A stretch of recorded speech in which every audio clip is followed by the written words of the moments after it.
Bien, chers étudiants, nous avons évoqué ensemble un certain nombre de questions sur la paracha, ou plus précisément sur le passage de la paracha de Toledot à celle de Vaïtse. On était parti du verset qui disait Ya'avdu Haramim v'ishtarvu lecha leumim, à savoir cette bénédiction qui est faite par Yitzhak à Yaakov et qui dit des peuples te serviront et des nations se prosterneront devant toi. Sois un maître pour tes frères, et ils se prosterneront devant toi, les fils de ta mère. Maudits sont ceux qui te maudiront, et bénis sont ceux qui te béniront. Ici, on est à des années-lumière de ce que on s'imaginait au départ, que toute la raison pour laquelle Esav en voulait à Yaakov, c'est parce que, entre guillemets, on lui a piqué sa bénédiction. C'est exactement comme ça que ceux qui n'étudient pas beaucoup la Torah, ils croient que c'est ça la raison. Et en fait, dans le texte, on avait vu que Esav, Esav et Abechona, Ésaü n'avait que un profond mépris pour l'aînesse.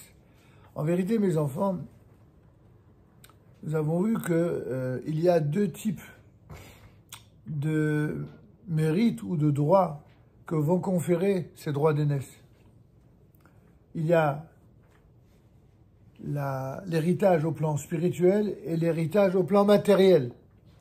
L'héritage au plan matériel, effectivement, l'aîné d'une famille dans la tradition juive, comme c'est celui qui doit donner l'exemple et comme c'est celui qui a le plus grand nombre de responsabilités, il a droit à une double part d'héritage, alors que les autres enfants ont une seule part d'héritage égale. Et évidemment, pour quelle raison il a cette double part d'héritage? Parce que ça repose sur lui toute la responsabilité de l'héritage spirituel. Or, en fait, Esav, il avait un profond mépris, la Torah en atteste, c'est écrit noir sur blanc. Il avait un total mépris pour le droit d'aînesse. Ça veut dire quoi sur le droit d'aînesse? En fait, ce qu'il avait comme mépris, c'est uniquement pour l'héritage spirituel. Ça lui importait peu. Par contre, ça lui importait pas peu que d'avoir une double part d'héritage. Alors Yaakov, lui, c'est le contraire. Yaakov Ishtam Yoshev Alim, c'est un homme qui, depuis sa plus tendre enfance, il résidait dans les tentes de l'étude de la Torah.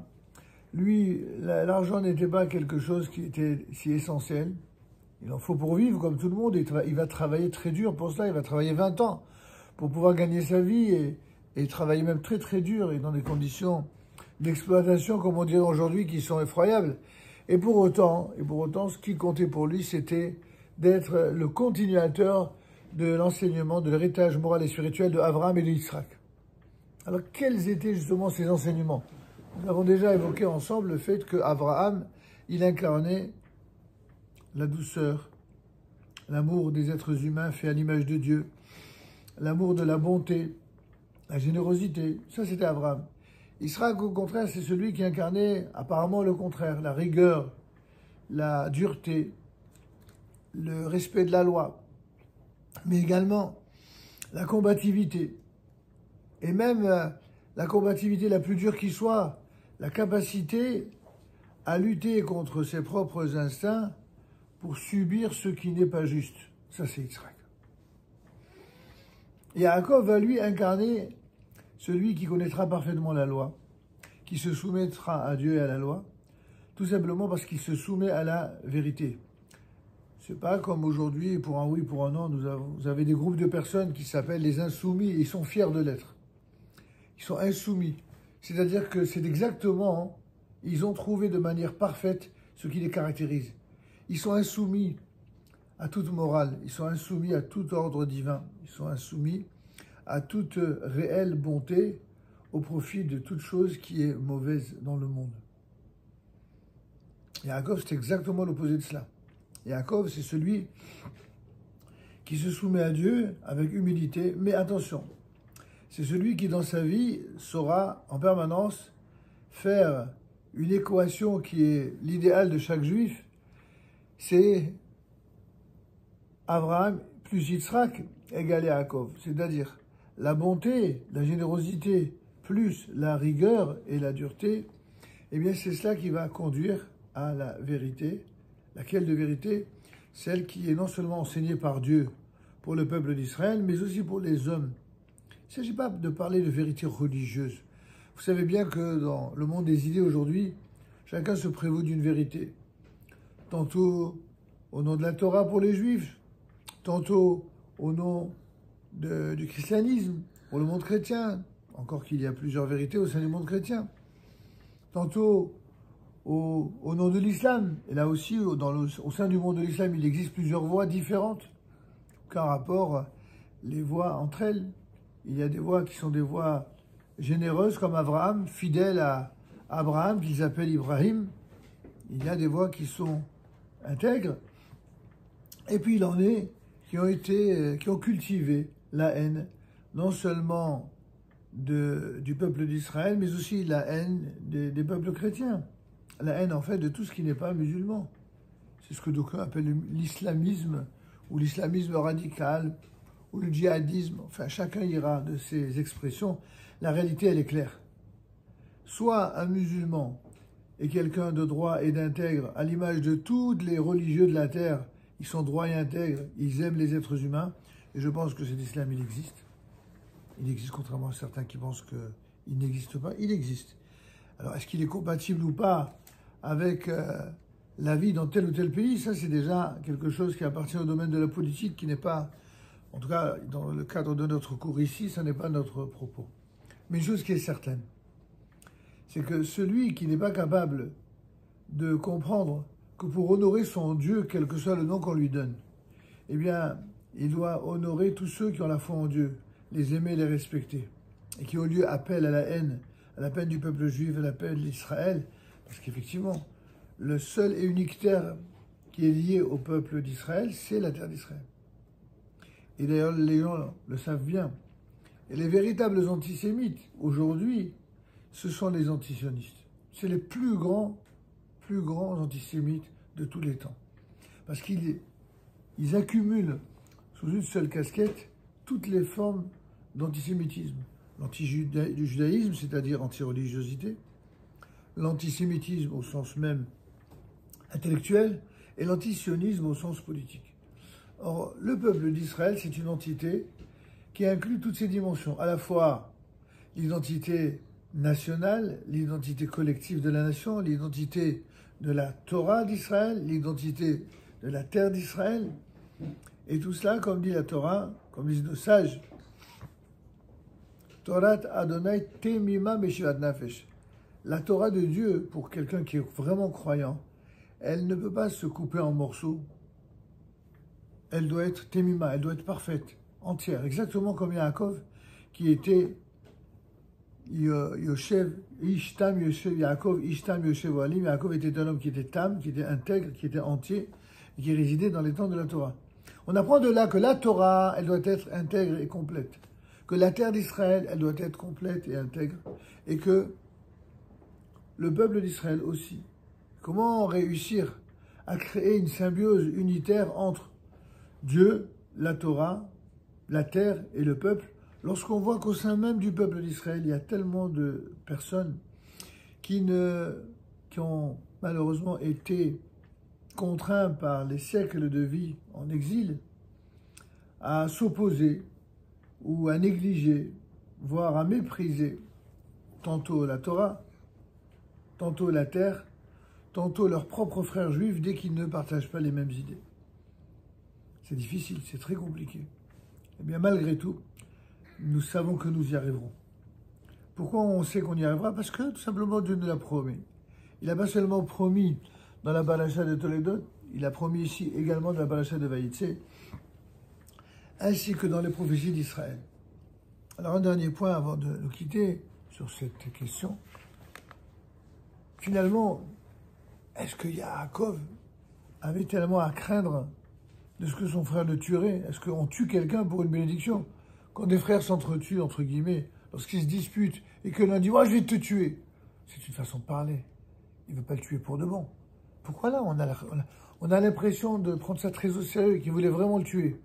La réponse, c'est que tout ce qui se passe dans la Bible, dans la Torah, dans les parachiotes de Bereshit, et notamment dans Toledot et Vaïtse, c'est une préfiguration, c'est-à-dire une préparation historique à ce qui se produira à la fin des temps, c'est-à-dire ce que nous connaissons aujourd'hui.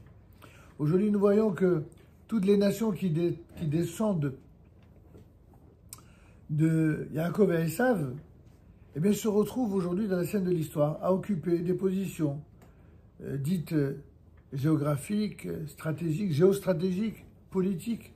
Et finalement, toutes les positions que chacun prend aujourd'hui sont en rapport, parfois conscient et parfois un peu moins conscient, de ce qui se passe dans la Torah. Mais finalement, que l'on prenne Yitzhak par rapport à Yaakov, ou que l'on prenne d'abord Yishmaël par rapport à Yitzhak, bravo. Ils étaient frères. Même s'ils étaient demi-frères, ils étaient frères. Frères du même père, Abraham. C'est pas la même mère, puisque l'un, c'est, comme vous savez, c'est Agar, et pour Ishmaël. Et en ce qui concerne Yitzhak, son père, c'est Abraham. Et sa mère, c'est Sarah. Mais même s'ils n'ont pas la même mère, ils ont le même père. Oui ou non? Et si on prend maintenant Yitzhak, il a Yaakov et Esav, là aussi. Il ne s'agit pas de la même mère. Mais, ou plutôt oui, il s'agit de la même mère, puisqu'il s'agit de Rivka qui était enceinte de 2 jumeaux, comme vous le savez. Mais il n'en reste pas moins vrai que c'est très difficile à comprendre, cette ambiguïté. Comment au sein d'un même ventre, eh bien, et on puisse dire, voilà, il y aura les deux plus faux jumeaux de l'histoire, 2 nations qui naîtront, et en fin de compte, ils seront séparés, cette nation, depuis le ventre de la mère, et ainsi, jusqu'à la fin des temps, il y aura toujours une séparation. Est-ce que cette séparation est une séparation à mort? Eh bien, c'est une séparation où il y aura des hauts et des bas, là aussi. Des hauts et des bas, on voit bien que dans le monde de l'Esav, dans le monde de l'Occident, dans le monde de la chrétienté, il y a eu des moments parfois heureux et très souvent, malheureusement, malheureux. La haine qui malheureusement existe chez certains au Moyen-Orient. La haine qui existe au Moyen-Orient contre le peuple d'Israël, cette haine, elle est partagée tantôt par les descendants d'Esav et tantôt par les descendants d'Ishmaël. Alors, est-ce que ça veut dire que c'est incontournable? Est-ce qu'on est obligé de passer par là? Réponse oui. On est obligé de passer par là parce que Dieu a décidé qu'il en serait ainsi. Et que depuis l'époque, il nous a déjà donné les éléments de compréhension de comment va se terminer la fin de l'histoire. La fin de l'histoire se terminera bien, mais avant de la mériter, on va passer par des moments difficiles, par des moments douloureux. Et parmi ces moments douloureux, il y a les guerres. Les guerres anciennes, mais aussi les guerres récentes, celles que les ennemis les plus durs et les plus haineux d'Israël nous imposent. Et le peuple d'Israël, eh bien, va se redresser, il va reprendre le contrôle de quoi? Il ne s'agit pas d'un contrôle militaire ou d'un contrôle territorial seulement. Le contrôle militaire et territorial, c'est juste une condition pour reprendre ce qu'il est de devoir d'Israël d'incarner, c'est-à-dire une forme d'exemplarité de la lumière de la Torah voulue par Dieu, afin que de celle-ci émerge une bénédiction pour l'ensemble des peuples. C'est exactement ce qu'il dit. Tous ceux qui te béniront seront bénis, et tous ceux qui te maudiront seront maudits. Ça a été déjà dit à Abraham, ça a été répété à Yitzhak, et puis ça a été répété enfin à Yaakov. Alors, pour terminer, on a dans cette paracha également la réaffirmation de l'héritage de Abraham, Isaac, Yaakov. Ce qui avait été promis à Abraham, répété à Yitzhak, puis à Yaakov, c'est la terre d'Israël, cette terre-là. Il y a des gens, a priori jusqu'à preuve du contraire, ils prétendent animer de bonne volonté et de sincérité. Ils veulent la paix. Oui. Mais qu'est-ce qu'ils font pour exiger la paix? Ils demandent que la terre d'Israël soit partagée et qu'il y ait à l'intérieur de la terre d'Israël un État dans l'État qui est composé de gens qui ne veulent pas d'Israël. Ils veulent prendre sa place. Aussi longtemps qu'on veut imposer à un État un autre État dont les les citoyens veulent la destruction de l'État.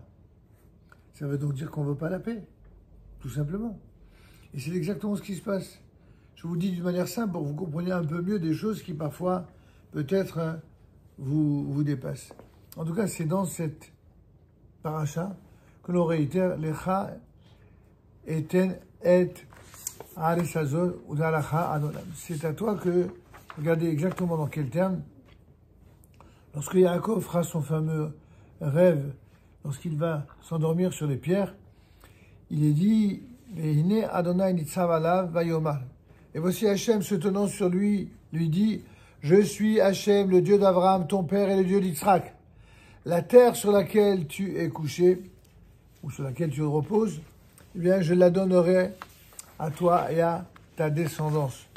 Ta descendance sera comme la poussière de la terre, et tu t'étendras vers l'Occident et vers l'Orient et vers le Nord et vers le Sud, et seront bénies par toi toutes les familles de la terre et par ta descendance. Quand on voit tout ce que le peuple juif a vécu et a subi comme malheur, alors évidemment, on peut se poser la question, mais quand est-ce que cette bénédiction s'est réalisée? Quand est-ce qu'elle se réalisera? Pourquoi ça met tant de temps? Rachid nous explique, ça veut dire quoi? Tu t'étendras, tu te fortifieras. Ufaratsta. Or, Ufaratsta, ça n'a pas, comme le rappellent ici les Siftei Chachamim, ça ne signifie pas une destruction. C'est pas comme par exemple quand il est dit de peur qu'il fasse une brèche contre eux. Mais il frotte. Non, la bracha monumentale qui sera donnée à Israël, c'est une bracha que Dieu va donner dans le seul et unique but de donner la force et les moyens à Israël de réaliser ce pourquoi Israël a sa vocation, c'est-à-dire de faire du bien. Je terminerai par cela. Regardez, lorsque la terre d'Israël a été conquise, elle a été surtout colonisée. Pour le coup, les seuls vrais colons qu'il y a dans cette terre, ce sont les étrangers qui, pendant des siècles, chaque fois qu'ils sont venus sur cette terre, ils ont brûlé la terre, ils ont brûlé les Juifs eux-mêmes, ils les ont tués, et surtout, ils ont toujours mis leurs édifices religieux ou édifices de guerre sur les édifices juifs pour prouver que c'était eux les plus puissants. C'est ainsi qu'à l'époque des croisés, ils ont mis des églises partout et des croix partout. À l'époque des croissantades, ils ont mis des mosquées, y compris sur le mont du Temple, comme vous le savez. Et c'était ça pour eux, leur monde. Pour ce qui compte pour eux, dans cette terre, c'est pour dire, voilà, c'est eux qui ont le pouvoir. C'est eux qui sont sur le peuple d'Israël. Et Dieu ne laissera pas faire ça. Même s'il faudra encore attendre du temps, même s'il faudra se battre pour cela, ils ne réussiront jamais. Malgré tout l'antisémitisme et tout l'antisionisme, et malgré la complicité lamentable de l'Organisation des Nations Unies, et malgré la complicité de bien des gens sur Terre, un jour viendra où parmi les nations, il y aura des gens très bien, je dis bien parmi toutes les nations, qui vont finir par reconnaître ce manège, comprendre ce qui se passe. C'est qu'en fait, on fait du mal aux Juifs pour une seule chose, pour les empêcher de réaliser ce pourquoi ils ont été choisis, et pour faire le bien. Et la preuve en est, c'est que nous, voyez, depuis la renaissance de l'État juif en terre d'Israël, il y a tous ceux qui veulent continuer à être musulmans, ils peuvent l'être. Ceux qui veulent continuer à être chrétiens, ils peuvent l'être. Ceux qui peuvent même ne pas croire, ils peuvent faire tout ce qu'ils veulent, pourvu qu'ils soient loyaux à l'égard de l'État d'Israël. Et c'est exactement ce qui se passera aussi avec ce que d'aucuns appellent les Palestiniens. Il y a deux catégories de Palestiniens. Il y a ceux qui sont prêts à vivre en paix avec leurs frères israéliens. Ils deviendront israéliens, simplement, avec leur religion. Et l'État d'Israël leur garantira le respect, exactement comme il le garantit depuis la création, depuis la renaissance de l'État juif. Contrairement aux chrétiens, aux musulmans, aux mamelouks, aux Anglais, tous ceux qui ont exercé à un moment donné un pouvoir sur ce pays, à chaque fois, les seuls qui avaient des interdictions, c'était qui? C'était les Juifs. Pour que les nations du monde aient la bénédiction, il faut que les Juifs puissent régner librement et en maître absolu sur cette terre. C'est la seule condition pour qu'il y ait la paix, et c'est la seule condition pour qu'il y ait la bénédiction. Pourquoi? C'est pas un parti politique qui le dit, c'est pas de la propagande qui le dit. C'est la Torah, le plus vieux document du monde, le plus vieux document en tout cas spirituel qui s'exprime au nom de Dieu et qui en vérité devrait avoir un écho chez tous les croyants. D'ailleurs, sachez que de plus en plus, au sein du monde arabo-musulman, il y a des musulmans qui ont une foi extraordinaire et qui reconnaissent, même s'ils ont bien sûr le Coran qui leur apporte d'autres enseignements en plus, mais il y a des enseignements, même dans le Coran, qui confirment tout cela. C'est écrit dans le Coran que cette terre, elle a été donnée aux Juifs. Les seuls au sein du monde islamique qui ne reconnaissent pas cette partie du Coran-là sont ceux qui justement ont opté pour l'antisémitisme. Exactement comme à l'époque le monde chrétien.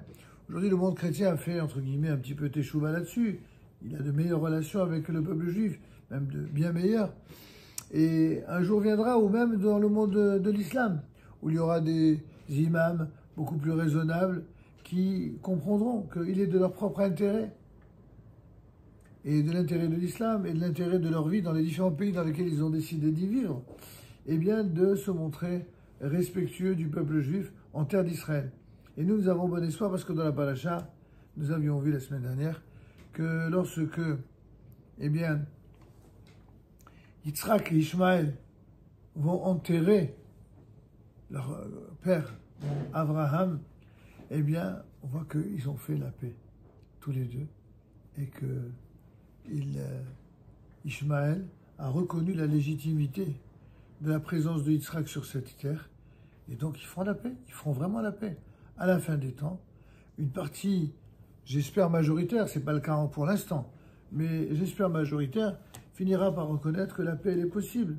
Quant au monde Esav, il y a deux catégories aussi dans le monde Esav. Il y a ceux qui voudront jamais véritablement la paix avec Israël, qui aspirent toujours à une revanche de l'histoire, puis il y a ceux qui veulent vivre en paix. En fin de compte, tous ceux qui veulent vivre en paix avec Israël, que ce soit l'islam ou que ce soit le christianisme, eh bien, ils réussiront, ils l'obtiendront. Et quand est-ce qu'ils prendront conscience de cela, à votre avis? Lorsqu'ils verront qu'ils auront beaucoup plus à gagner qu'à perdre. Et on est en train de vivre des moments très durs, certes, mais prometteurs, pour l'avenir du peuple d'Israël et pour les nations dans leur fraternité qui sera, avec l'aide de Dieu, retrouvée. En tout cas, je vous donne rendez-vous la semaine prochaine pour une autre étude de la paracha. Et n'oubliez pas de revenir comme cette fois-ci, et chaque semaine, avec des questions après avoir lu déjà le commentaire de la paracha.